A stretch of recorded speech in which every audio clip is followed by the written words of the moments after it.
Hello and welcome to Lancaster University Library. I'm Edward, I'm a student ambassador here, and today I will be giving you a brief overview of the different supports that are available for disabled students in the library building and in our services. Every effort has been made to make sure that the contents of this video is accurate. It was recorded in June 2025. However, these things are always subject to change. So if you would like to get in contact with the library to ask about their services, please do. Everyone's always very happy to help. So I'm starting us off here with one of the lifts. This is the one that is immediately by the entrance. If I just turn my camera around here, you can see that it's right by the entrance of the library, just off to the right. This lift is normally quite quiet, as most people don't know it's here. We do have two lifts in the library, which is very helpful if one is out of order, because it means that you're never stuck without any options. Okay, so let's go up in this first lift now. So just for everyone's information, it has a voiceover and braille on the level signs.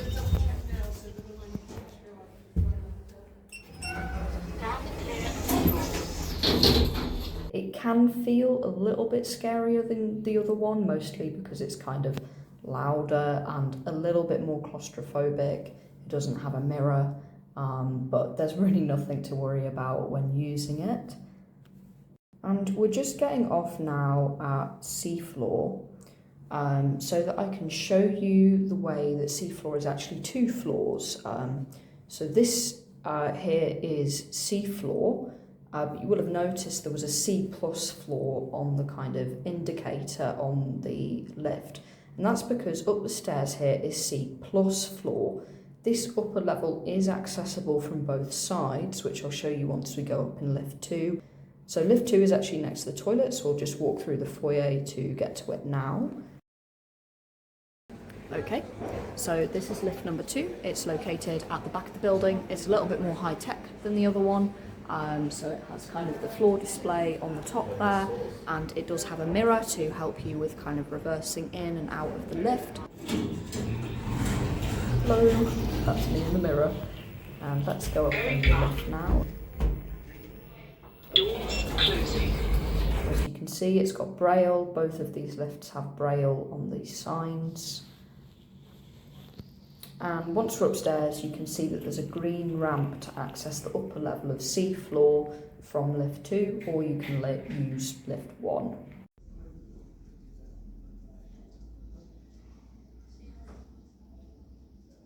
So AccessAble or AccessAble is a web service that the university uses to provide basic access information for its buildings.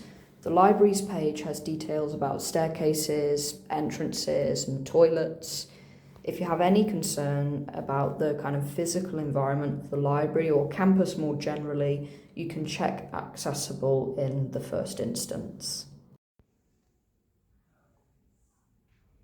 It's quite likely that you'll be spending a lot of time in the library during your time at Lancaster, so to kind of help you with that and ensure you don't go hungry, we do have some vending machines inside of the library. We have cold drinks and we have snacks, and we also have a coffee machine. And this is our coffee machine. It's located at the back of the library next to the lift. And these are our hydro zip taps, which dispense cold and boiling water. They're a good place to refuel, and you can make your own tea and coffee here. Now let's step outside the library and I'll show you some nearby green space for when you're taking a break. If you walk left past the underpass road, you'll eventually reach this corner. You can go left if you need level access, but I'll go right and up this small staircase to reach the exterior of the Ruskin Library, which has some grass and sometimes clear skies to enjoy. This spot is only about 150 steps from the entrance and is the easiest green space to get to from the library. Back at the library entrance, if we want something to eat, we go right across Alexandra Square. Straight ahead is Greg's, and to the left, at the entrance to the North Spine, is Coastal & Co., who do fancy coffee and toasties. And to the right, through this little tunnel, is Spa. Spa has meal deals, drinks and general groceries. Spa is located above the Edward Roberts food court, so a quick trip down puts you in reach of a quick Sultan's, deli or walk-in trip.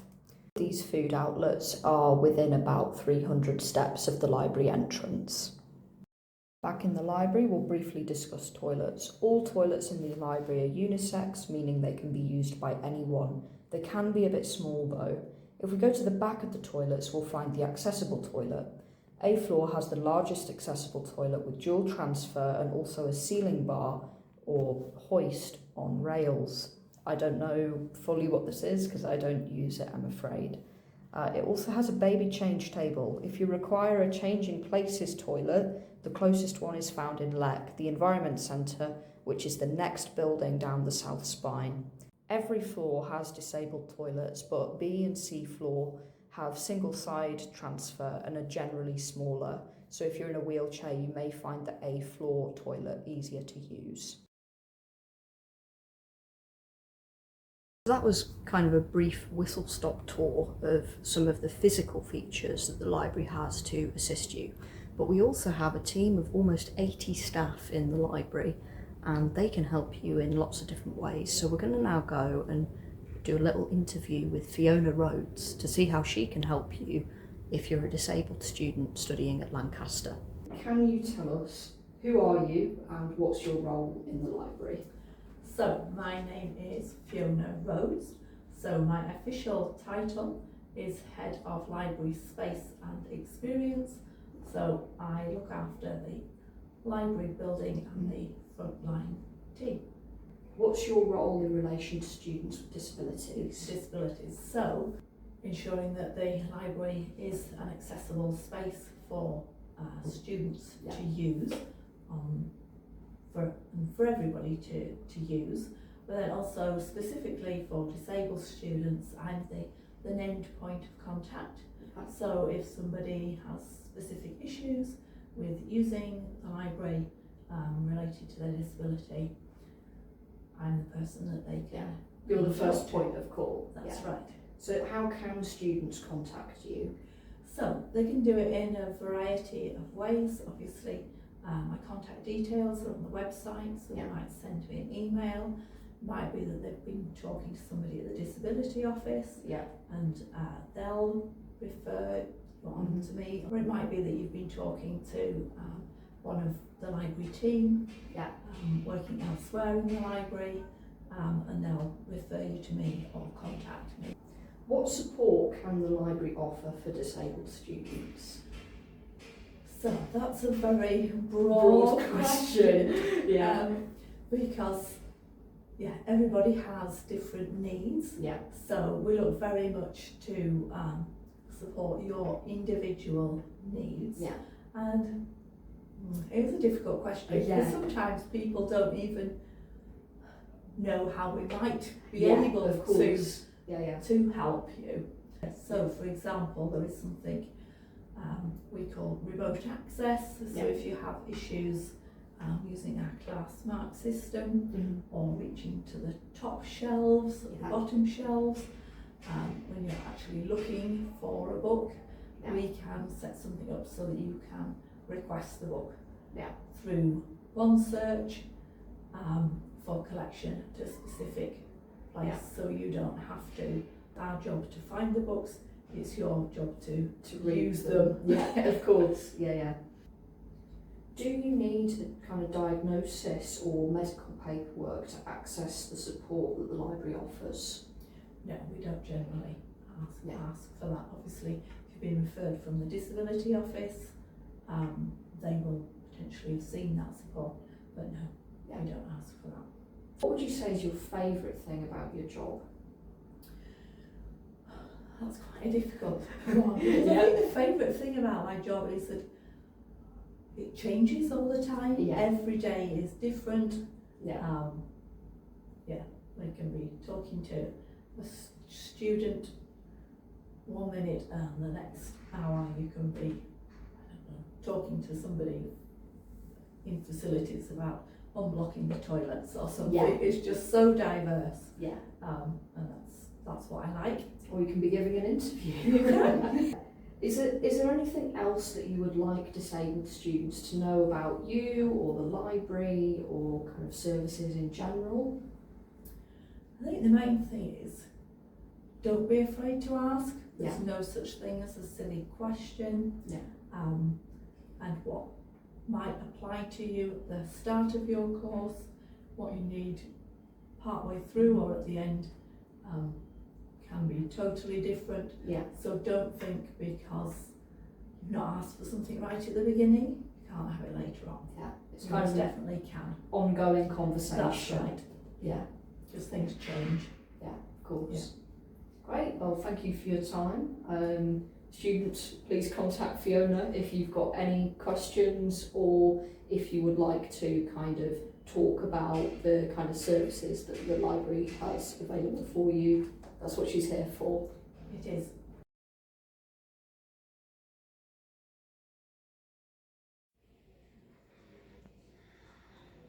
Welcome to B floor. Just going to quickly explain our noise level system. So on A floor, which is the bottom floor, discussion levels. On B floor, which is the quiet floor, it's kind of like discussion but like whispered, keep it quiet, keep it respectful. And then on C floor it's silent, and on B floor we also have the reading room, which is so silent that I describe it to people as like pin drop silent. You can hear everything in there, so it's quite a different experience. It's also worth bearing in mind that even though we do have the kind of three floor system, there are some areas of the library that are quieter than others in spite of that system. A good example is kind of the green desk area in A floor, which is just behind me. This area of B floor, for instance, can get quite loud during term time as there's lots of groups that gather here. The library also has a noise reporting system where you can scan this QR code and send a discreet message to the security team to kind of tell people to be quiet. Different students often find different things beneficial when they're studying.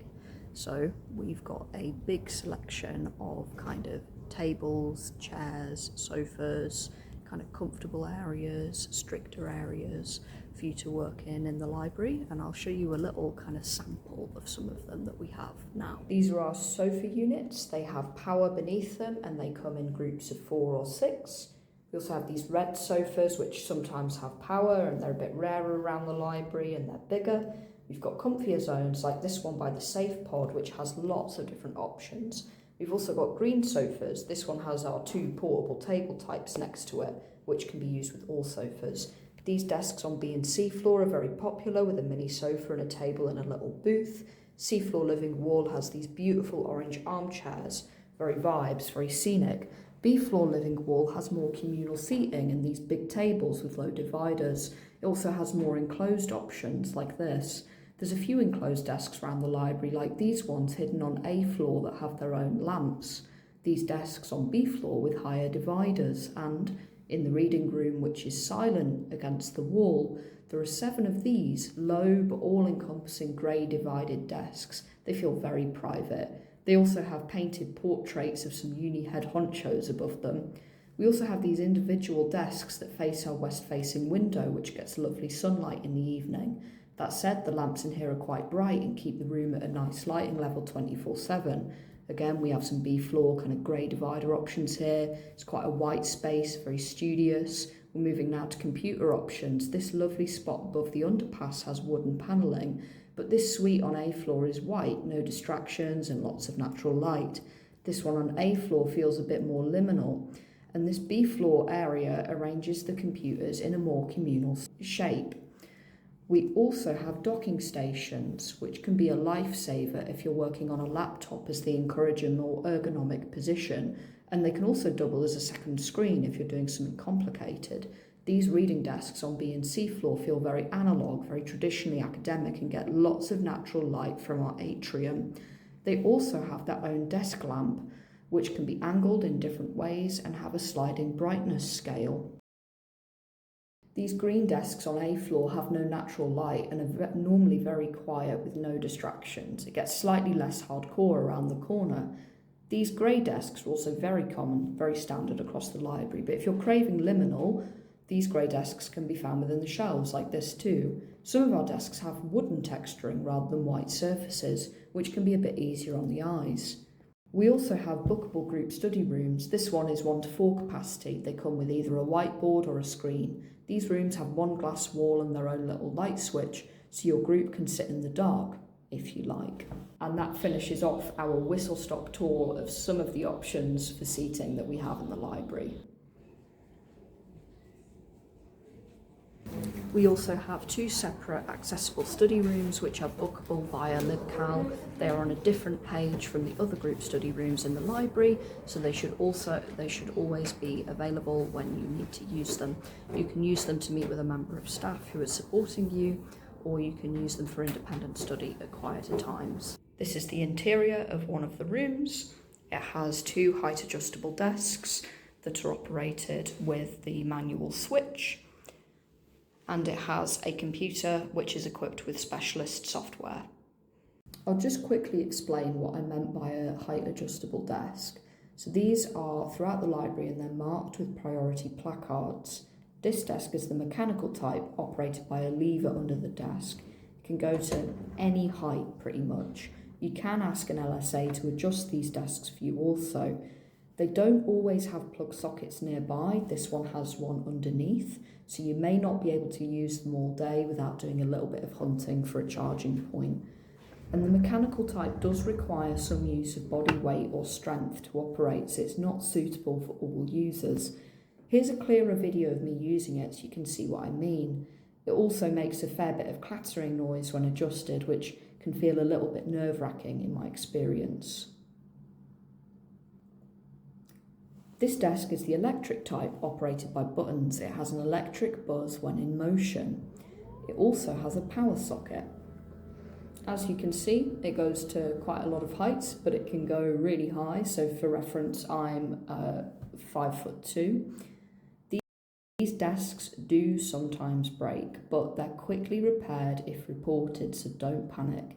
You can just let our helpful LSAs know the desk number, as all of them are numbered and bookable via QR code, and they'll get it sorted and help you find another space to work in. That brings us to library staff in general. We're now in the supported learning environment. This space is used by teams like the Learning Development team and the academic librarians to provide you with services that help you to improve your academic work. The Learning Development team offers maths and stats support, which can be helpful if you're doing a degree like psychology, which has a lot of surprise maths in it.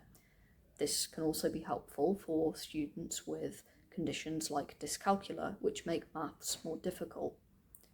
There is also supportive writing environments and writing groups where mentors work with you to improve your written style and action feedback on your essays. The Learning Development Service also runs groups which use English for academic purposes and also spoken English kind of improvement sessions. These are more casual environments where you will be able to learn a variety of academic skills. It's important that you feel welcome to these sessions, especially if you feel that they'll be helpful for you. So most of what I've just said applies to the Learning Development team, but I also spoke to Paul Newnham, who is the academic librarian for the Faculty of Arts and Social Sciences. He actually wrote a short statement for me to read out about kind of the services that the academic librarians offer. The faculty librarians team can offer support to students at all levels, undergraduate and postgraduate, and of all abilities. Broadly, the support they offer is in library research skills. More specifically, this might mean identifying where and planning how to research assignments, searching for information using library catalogues and databases, managing and organising information using bibliographic information and online tools such as RefWorks or EndNote, evaluating and analysing information, and teaching students how to use information ethically and responsibly. Students with disabilities or dyslexia may meet faculty librarians in module lectures or at seminar workshops. They are also welcome to attend the library skills at Lancaster sessions that run during the Michaelmas and Lent terms. Another option would be to book a one-to-one appointment to have a more detailed look at a particular aspect of library research or to discuss the information needed for an assignment. Faculty librarians are happy to make reasonable adjustments to meet the needs of students with disabilities, so feel free to approach them and make them aware of how you want to learn. all of the faculty librarians and also the learning development team will make any adjustment that's needed to support disabled students. So just for a few examples of what that might look like, that might be recording sessions, working in person rather than online or vice versa, kind of extending the time that you can spend with them in a session, kind of repeating sessions, demonstrating accessibility tips, all of that sort of thing. They're all very happy to make reasonable adjustments. And speaking from personal experience, I know that the front desk team, the library service advisors, will always be happy to help with any immediate issues that can help you with adjusting desks, finding somewhere suitable to work, kind of talking to disruptive groups if you're too kind of scared to do it, and any kind of general inquiry. You can use the library's email address to raise any concerns with them, but you can also use library chat, which is available on our website. If anything in the library is dirty or broken, you can just pop them a message and they'll contact maintenance on your behalf.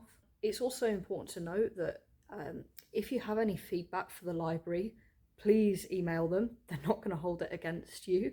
I mean, I once sent them a 1,600 word Raji email and I still got the job as the library ambassador. The library knows that it can't get it 100% right all of the time when it comes to accessibility. And it's very encouraging of students kind of submitting feedback and making that kind of collaborative process.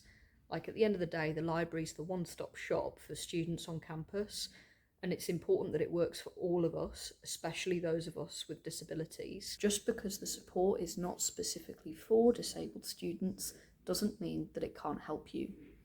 These teams will both be very happy to hear from disabled students, and it's very important that you make the most of them. This is what you're paying for when you come to university: specialist support. Please make the most of these teams. At the library, we have almost 1 million physical books. These are an essential part of studying for any course, as reading is a really important part of your time here at university. But of course, getting books off these shelves, if you're short like me or happen to be in a wheelchair, can be quite difficult. We also use quite a complicated classification system called BLISS, which is different from most other libraries that you will find. It can be quite difficult for dyslexic students to kind of follow the excessive numbers and letters that we have on some of these books. So we do operate a request a book service for disabled and dyslexic students, where you can pick them up from a collection point after having a member of staff pick them out for you. This is the collection point. It is located in the A floor foyer, and the books are organised by family name or surname.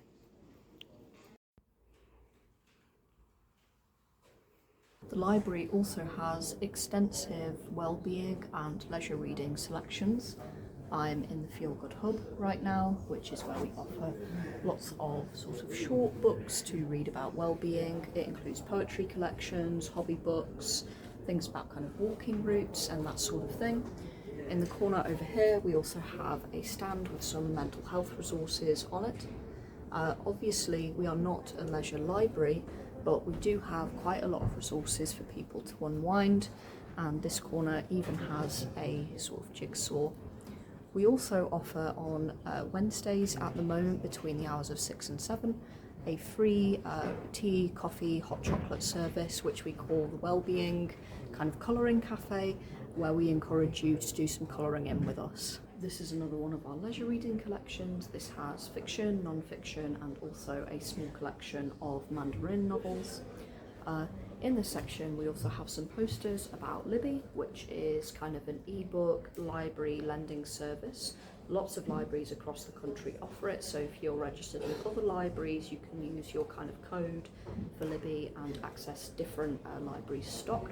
But we have quite a few books on Libby, and Libby also offers audiobooks, so this is really good for dyslexic students who are wanting a bit of an unwind, or people that like reading but they're very busy. You can kind of listen to things as you're walking around. And we have a small selection of board games too.